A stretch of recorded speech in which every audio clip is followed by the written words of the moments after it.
Hi everyone. So I found a way to undo the mirror of my screen on Zoom, so now you can actually see the tarot times actually going the right way. So hopefully you like that, because it was bugging me, so hopefully it doesn't bug you. We're here because we're going to go over the exercise for the first class, which is the Major Arcana upright position. And the way I'm going to explain it is you go through the Major Arcana like a story. So you pick usually a big theme in your life is a good one to start. You pick a big theme in your life, and then we're going to go through it, starting at the Fool and then going all the way to the World. And if at some point in the video, in the story, you still have cards left to do, like say you're at the Devil, but you haven't gone through the other cards, just predict into the future, like project into the future what could happen. So it's like you're scaffolding your story. So I'm gonna take the theme of going to art school. That's my theme, going to art school. And I'm gonna tell you the story starting at the Fool. And when you do this exercise, you're gonna say the name of the card first, and then you're gonna go into the description. And then when you go to the next card, you say the name of that card and you continue the story. So the story is told through the lens of the Major Arcana. So just like first we're going to go through the exercise, but if you're stuck on something in your life, this is a great exercise to go through, because you'll find out where you're stuck, like what card you're stuck on, and then you just predict into the future and you can kind of see your next steps out of the situation that you're in.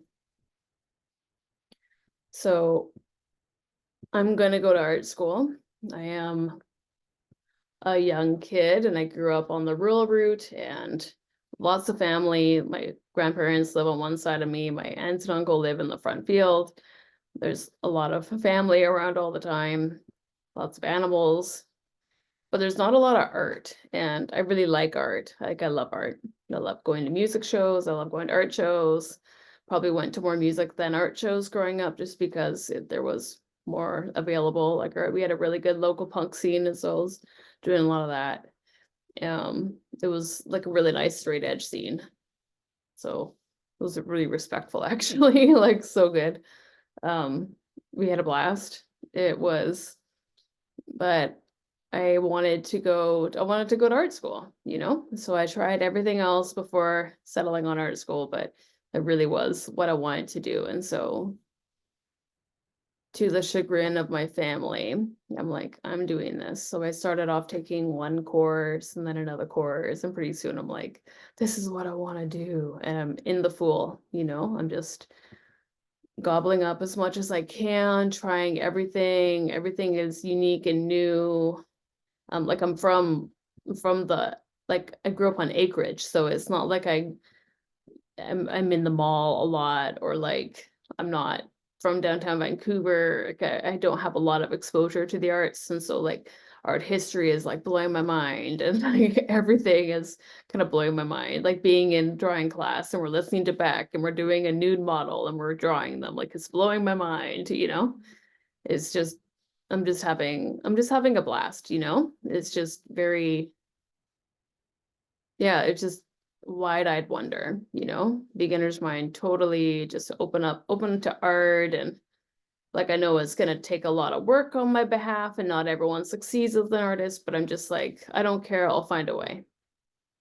So the next one is the Magician. So this is probably what happened in like second semester of art school, where I'm like, I have a little bit of a sense of art, or maybe the second year of art school, I have a little bit of a sense of art, have a little bit of a sense of like the history of art. And I've been going to art shows now for about a year and meeting a lot of people. And,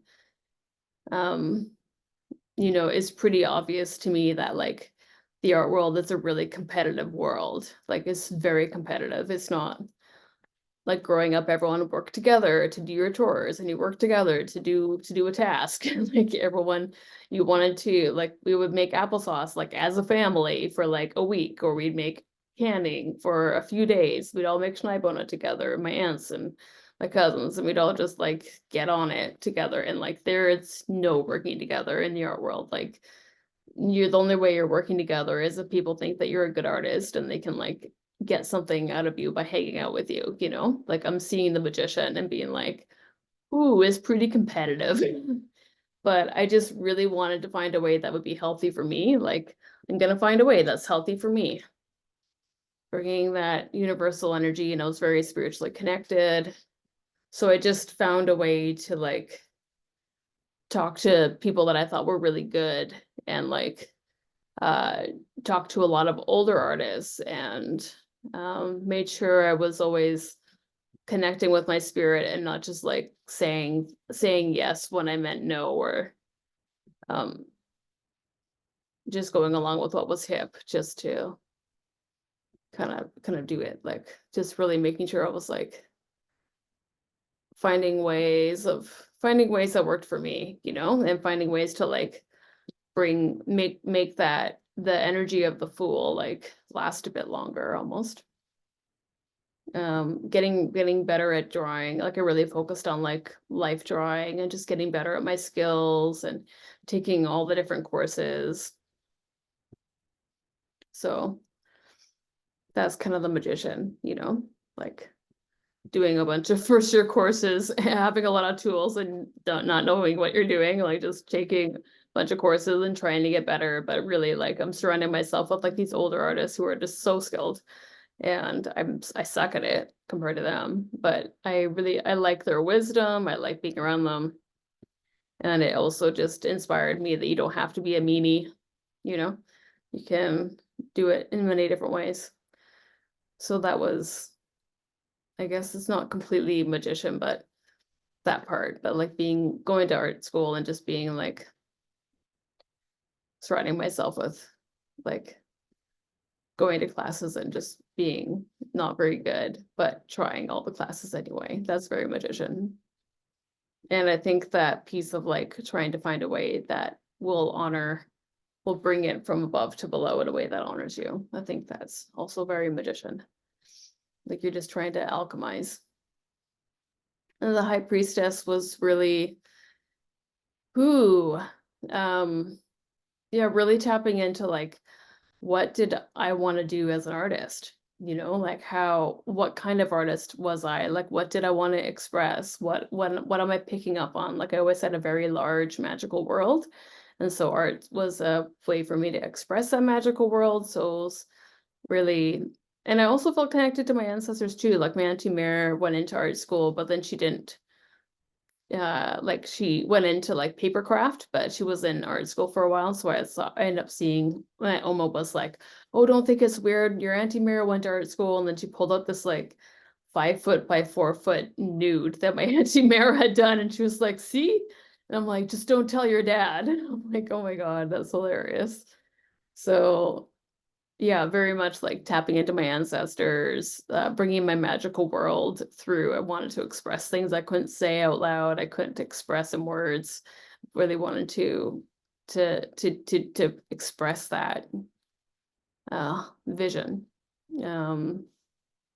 Yeah, I did a lot of that in high school, and I wanted to kind of keep on doing that. And then the Empress would be like me just making tons of art, just tons of studio art classes, making a lot of art. Took like painting and drawing and printmaking and sculpture and design as much as I could, just to like make as much as I could, and doing more than I had to for each term just because I wanted to maximize the studio access, and just made a lot of art. And the Emperor was like, what are the themes of my art? You know, am I good at art? Heidi, it looks like you're better at this medium than this medium. Like, I really liked painting quite a bit. Like, I love painting, but I'm better at printmaking than I am at painting. And, you know, I knew it because when I went into printmaking, I got it was a lot more traction. You know, people were like, oh, this is really good printmaking. But I mean, as an off note, I haven't done printmaking since I had access to art school, just because it's really hard to get access to those studios. And I didn't join Malaspina because it was extra money.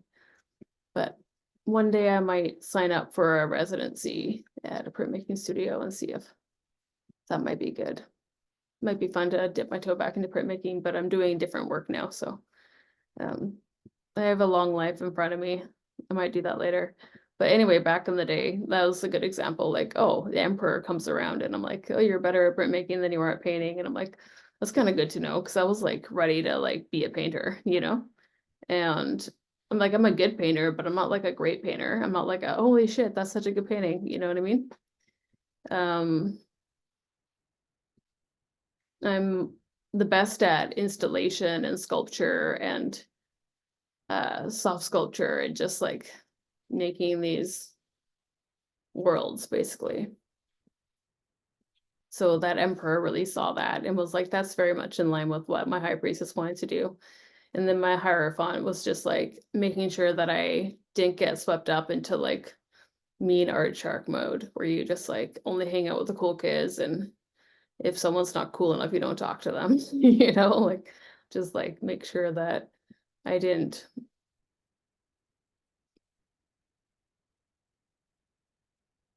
you know, like lurk around curators waiting for them to notice me, or like sleep with people that I thought were cool just because I wanted to be connected. Like there was a lot of that, a lot of art dating and art sleeping together and art fuckery. So I just never touched that. I didn't really drink. I didn't really smoke. I didn't do anything really in that. I just saw so many people just getting eaten up by that. So I didn't really do that. Didn't. And then the lovers was just like, I felt like as an artist, I was able to like keep my love of the arts and do really well in art school and do really well in shows and exhibitions and still be a good person and like an approachable person that my grandma would be proud of, you know, or my Oma. That's what I would call her.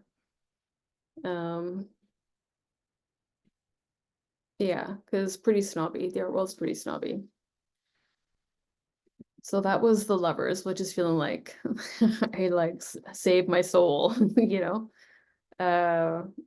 Then the chariot was just working really hard, like lots of shows, lots of exhibitions, talking to other artists, going to tons of openings, so much networking, just like, you know, once you get involved in that scene, it's just like opening, show, and you're young, so you can kind of do it all too.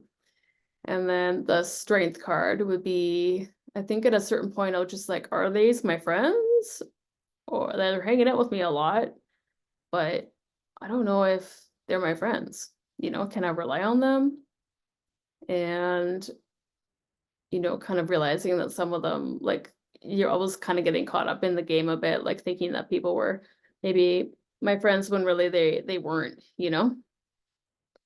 So that was like the first look. And then of course, like you don't want to like, they're not gonna ice them or dump them. So it's that Leo thing of like, you can still be in my fire, I can still talk to you at an opening, but we're not besties, you know, I'm not gonna open up my heart to you. And then the hermit was really going deeper because I had this spiritual need to like connect spiritually and to go deeper and to like investigate these other worlds. And I started reading the tarot. And this was like right at like the height of, I'm graduating from art school at this point. I'm just like doing a lot of shows and exhibiting and traveling, and the hermit's just like, you need to go inside and like deal with these other things. And that was the side of me that was like learning about witchcraft, and like I did a bunch of spiritual training, and you learn the tarot was one of the things that I learned, and just like getting really into it and feeling like a need to like sharpen my senses and be an empath but have boundaries, and be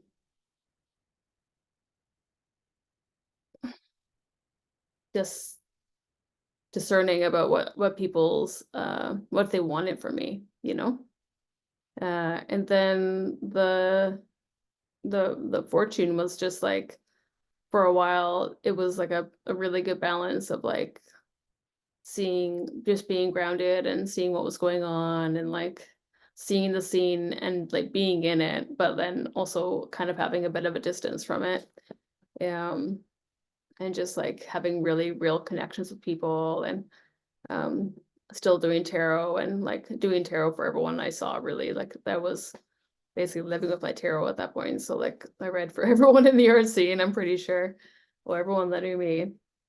Um, and I was running the hammock residency out of my house, and that was like for a few years at that point, and it was like bananas busy, like lots of shows and exhibitions, um and because I was running it, I could kind of like set the tone of the culture. So it's just like no shallow conversations, uh no art sharking, be real. uh don't be afraid to focus on like all of you instead of just like the art part of you. Like, do your inner work, like make sure you self-care, make sure you talk to people who care about you. um and that was a good moment. That was definitely a fortune for a while. And then the justice card would be me being like, I think I'm done with the hammock. Like, I think I need some space from the hammock because it's just getting more and more and more popular, and I can't go anywhere without being recognized. And I'm also doing this other project. It's like a performance-based project where I was headbanding people, and I headbanded like 15,000 people. So it was like really a lot of people knew me or recognized me or had like a Heidi story. And I started to feel really alienated from myself, like it was almost like these people knew my persona, they didn't know me on a deep way. I started feeling really lonely. And so the justice card was like me starting to just be like, I think I need a break, but like I'm also an artist. I don't want to kill my career. Like, how do I do this? So I'm just kind of like taking steps back, and um I'm also like my disability started kicking in, like my hard of hearing stuff.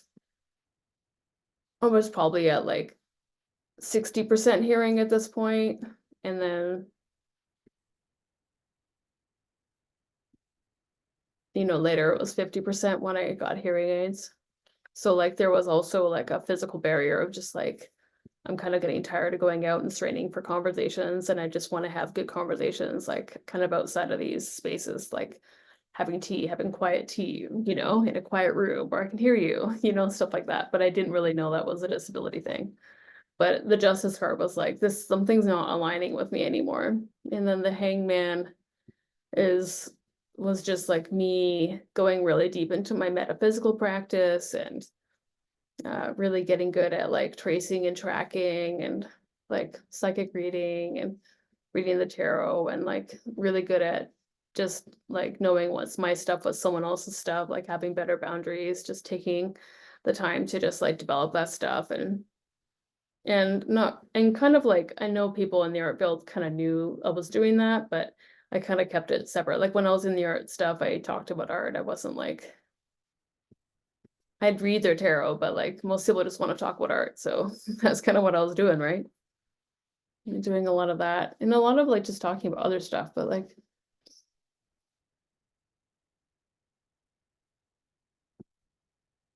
yeah, like I wasn't avoiding conversations around it, but it wasn't something that I talked with most people about. Or maybe I did and I don't remember it. Anyway, that was the hangman, just like letting, just figuring it out, like what was going on. Do I have to leave the art world? Is this something that I can do more of, or is something I can do less of? And then the death card was me being like, no, I have to leave the art world, and I need to quit hammock, and I need to just take a step back and like not do it anymore, because yeah, I'm done. And so I was like, I quit art. It was probably a bit more dramatic than I needed to be, but it was really feeling like death. And I didn't think I was going to go back to it, honestly.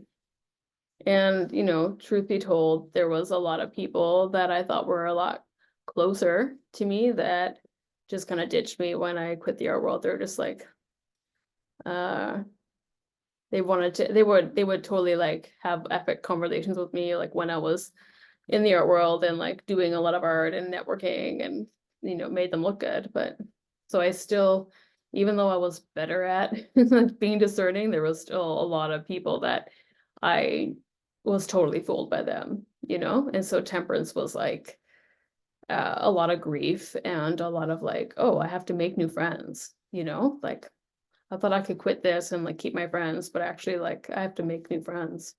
And I made a bunch of older friends. And that was really nice. They kind of seen everything. They were bullshit proof. Like I really enjoy my older friends. Um, yeah, spending more time at home, the self-care piece of like eating food and like taking time to take care of yourself. And um, yeah, I started dating someone that was like not cool, not in the art world, and just like just a regular guy.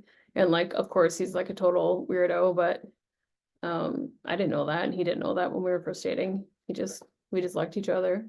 Very temperance, like just like low key, taking care of yourself, balanced, you know, doing what felt right to you. And then the devil card was kind of deciding to like stay out for um like I did small shows and like people's studios and stuff, but like I made a point to like not go to larger shows or larger events. And like I would go to like community-based art stuff and like smaller venues and like would do shows with them, but nothing big, nothing that would develop my career basically. And that was like, you know, the devil was definitely like breathing down my neck, being like, are you sure you don't want to like hustle and like go out, and you could do this, Heidi. And you know, and the tower card was just like um was really like leaving the arts and going like deep into tarot and like starting tarot times and like just choosing that, you know, and then getting into like, oh, now I'm making t-shirts that are tarot, that's tooth and claw. And like, you know, like the tower was like just leaving that world, you know, like I still made art, but I just wasn't interested really in showing it, or I had to be the right people, and I really wasn't finding the right people that I wanted to show with or have those connections. So I just kind of kept it and really just worked with what was alive for me, which was tarot and small business and just like doing that. And then the star card was that when I totally committed to small business and doing tarot and making these t-shirts, like this random stuff, you know, leaving like 15, 20 years of the art world just behind. Just, yeah, I just thought I'd just start this other thing. Was that, you know, the star energy, like my art passion came back. So like I'm reading tarot and then I'm like making these really weird fabric sculptures. You know, I'm like talking on the phone with tarot clients, and then I'm like knitting these weird ass fabric sculptures, making art on the phone because I'm ADHD, I gotta move. So like I'm gonna have to do something while I'm on that phone. And so I knit, made so many strange objects, and it's like this entire project that I actually started back in 2009. And they're just like these spiritual clothing. It's like fabric, like I knit these like outfits that bring me joy and that people wear to have to invoke joy. And it's like based in this conversation I had with my ancestors, at least I feel like I had with them, where I was like, what do you want me to do with my art? Like, should I like talk about the war or the famine, or, you know, like all the things you live through? And they're like, nope, nope, you don't need to. And it's like, honestly, we want to support you to talk about things that you need to talk about in your life, and we want more joy. And so like I just, like I was a textile artist, so I just started making these knitted outfits that were just based in joy, like really bright multicolored outfits. So that was like the star energy. It was just like this entire project that like kind of came back to life, that I kind of forgotten about, that I was kind of doing, but then I just started doing it shamelessly, like nonstop 24. And then the moon was like, oh, I guess I'm kind of in the arts again, like doing all this art. I think I should. And it was like I brought back hammock a few years previously, and we're doing grants for it, you know. So in the devil piece where I left the art world, I was also like, nah, I will do hammock, but I'm only doing it if we can get paid. And so we like wrote grants, and that was a really big commitment, was to like, I'm not doing it if I don't get paid. I can't afford to do it. Like, it takes too much time and energy, and I'm like older now. I can't just like do that for free. And we got the grant, and then the tower was like also about like leaving the art world, but also like staying in it, like only doing art if I got paid to do it, and like that means leaving most of it, you know what I mean? And just not going to big shows, not going to fancy stuff. And then the star was just like, I really felt connected to my own sense of creative spirit, and like, I'm being nurtured by the art gigs that I am doing that are paying me, and I feel validated and respected. And I'm also just like able to make my own work and not be so like, because I'm taking that space from like contemporary art world proper, like I'm kind of like recovering from it in some ways. Like I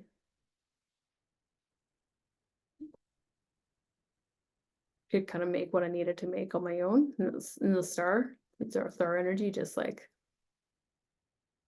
just for me kind of thing. And then the moon was like, oh, I guess I'm an artist again. And I had to figure out like how does that work for me? And like I have to go to shows, but I'm like older now, and so I don't want to go out every night.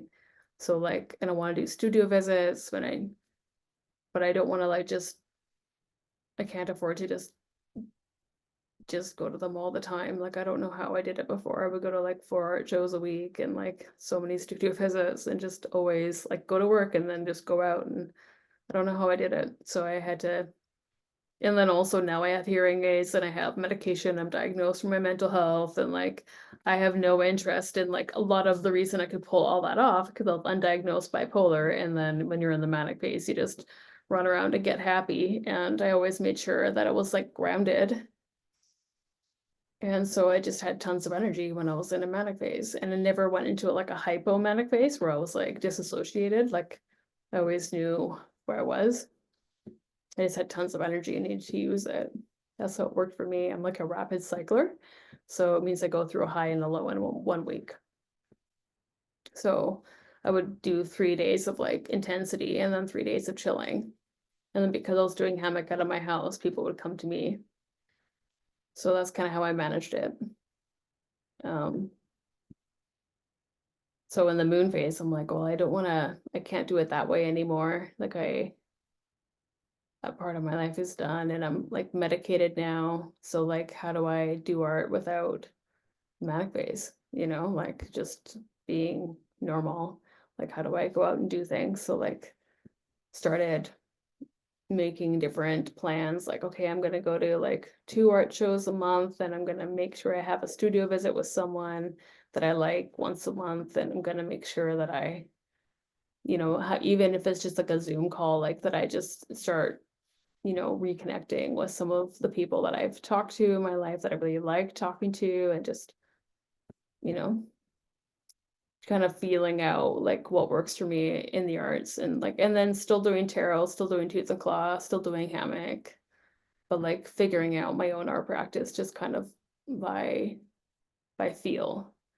And then the sun was like, okay, this is how many art shows I can go to in a month. This is how many studio bases I can handle in a month. These are the people that call me back, these are the people that this is my community in the arts.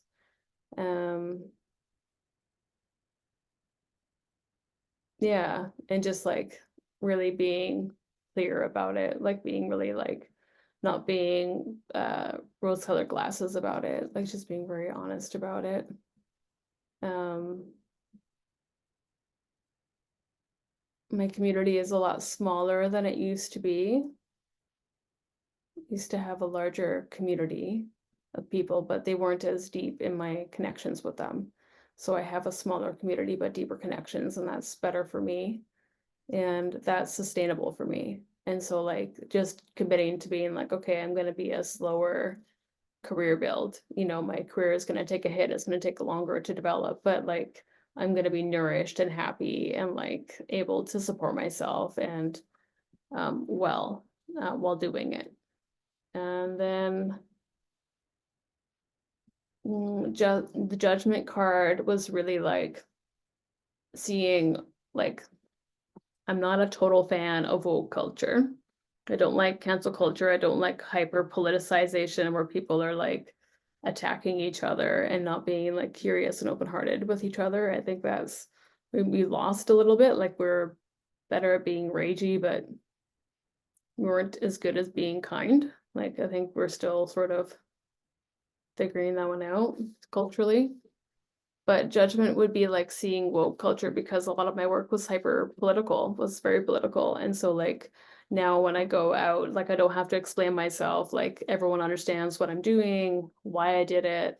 Like there's a lot of my practice I don't have to explain because like social practice is more known.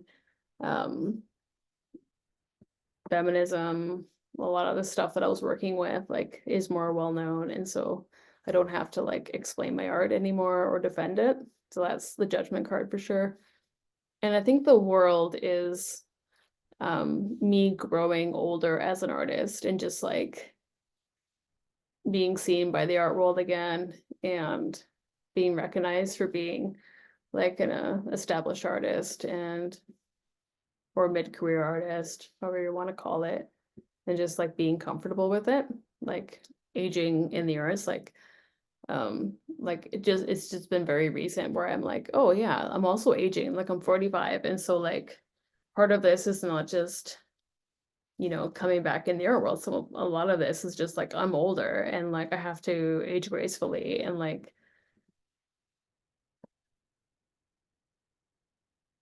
yeah, just like do it the way is gonna work for my body and work for my spirit and work for my mental health and just like but keep on doing it and let yourself be seen and don't worry about I used to be really worried about being seen as an artist. Like I felt like people saw too much about me, like I didn't feel private enough. And now that I have like a functional private life and hammocks on in my home, like I feel like I can be a lot more generous because my boundaries are intact, right? And I can discern what people's intentions are with me. And being in small business really helped me to be a lot more straightforward with people in my communication instead of being like, well, if you're into it. Now I'm just like, hey, do you want to have a studio visit? And if they're like, no, it's like, that's fine. Or if they're like, maybe, and I'm like, that's a no, so I'm not gonna push you. Like just like not trying to like keep up in some ways. Like just allowing what resonates to resonate and not really worrying about uh yeah, not worrying about where it lands for people, like trying to get everyone to like you or like your practice. No, I'm just like I'm not for everybody. And if you think I should like I used to get a lot of flack for not being more like hoity-toity. And I'm like, I'm not hoity-toity. Like that makes me want to gag and throw up in your face. Like that's not, I'm never gonna be making fun of someone else's artwork. Like that's not the kind of art, that's not the community I want to be a part of. I don't have to like it. I'm not gonna pretend to like someone's work I don't like, but I don't have to like make fun of them or be like, oh, that person didn't do this and this and this. I'm just like, I just don't engage in that part of the art world. And that feels like a really big win for me. That feels very world where I can like still do my art and like enjoy the healthy parts of it for me and have good conversations and make work, but without having to like perform this kind of uh, hyper critique world, schmoozing world, you know, constantly networking world that I felt pressured to be a part of when I was a younger artist. Because that's kind of how you're You know, if you make fun of other people and if you pretend that you're really great, then, you know, other people are like, well, you must be really wonderful because you have such high standards, you know. So you have like taste or, you know, a critical eye, and I'm just not interested. I'm interested in nurturing. Like, even if your art is, I don't like it, I still want to nurture you as a person, because I think that as a person, if you're, I'd much rather people make art than not make art. Like, who cares if I don't like your art? It doesn't matter. Like, if you like your art, then that's what matters. And there's going to be other people who like your art too. It doesn't have to be me, you know, taking that pressure off. And also for myself, like, if people don't like my art, it doesn't matter so much anymore to me. And usually people end up respecting my art because I've been doing it for a while, but they don't have to like it. Yeah, there's like a peacefulness in that. But anyway, now I'm probably going back into the Fool soon. I can feel that, just because,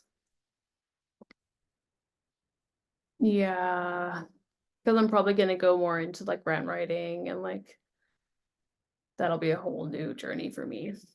So grant writing and talking to people that I like from the past, finding, like, I've been finding contacts from the past. I can feel myself going into a new version of art, and I can feel the Fool kind of like coming at me, like, run around the city and be happy and just be experimental, because I've taken time off, and so like a lot of the shows are new for me and the artists are new for me, and so it's, I can feel the Fool energy coming on, and I'll probably be in that zone soon.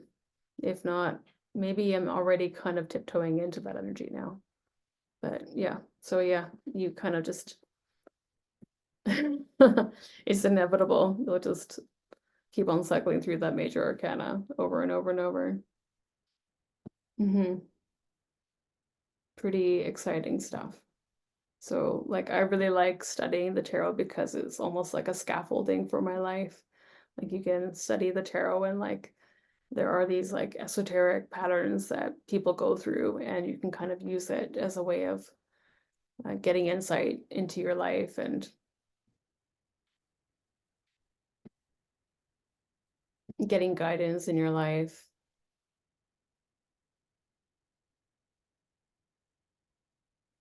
getting a bigger picture, finding out what to worry about, what not to worry about.